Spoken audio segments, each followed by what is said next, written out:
Un match de foot, c'est un spectacle, c'est une fête et il faut que le spectacle soit de qualité. Pour que le spectacle soit de qualité, il faut que les acteurs soient en pleine forme, que ce soit physique, psychique. Et aujourd'hui, on est rentré dans un système finalement où il y a une espèce de course à l'échalote, où il y a de plus en plus de rencontres, de plus en plus de matchs, une course effrénée.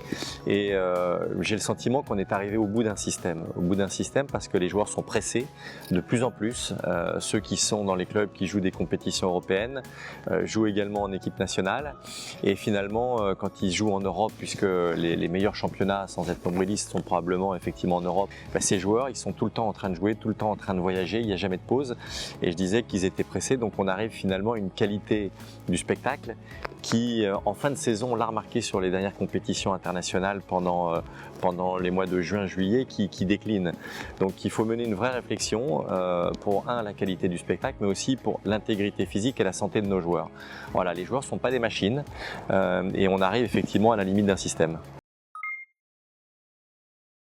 On est bien conscient que c'est pas facile de faire un calendrier idéal, mais en tout cas on trouve qu'on n'est pas les acteurs principaux qui sont les joueurs, les entraîneurs, les préparateurs physiques, les responsables de la performance, parce que maintenant il y a beaucoup de personnes comme ça qui travaillent dans les clubs, les médecins.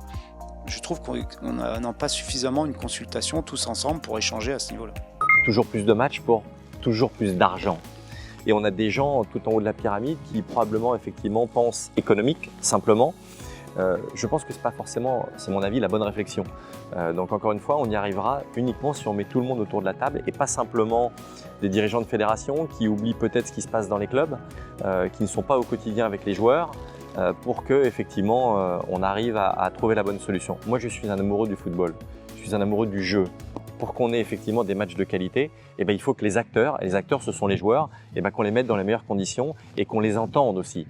Parce que sinon, encore une fois, on va avoir des compétitions qui vont être de moins en moins bonnes finalement, parce qu'un joueur ne peut pas faire 70 matchs par an ou 65 matchs par an quand il joue tous les 3 jours, quand on voit l'intensité des matchs de Champions League, ou alors on arrive à une situation où on met en danger le joueur, physiquement, psychiquement, et ça, ce sont des choses à prendre en considération.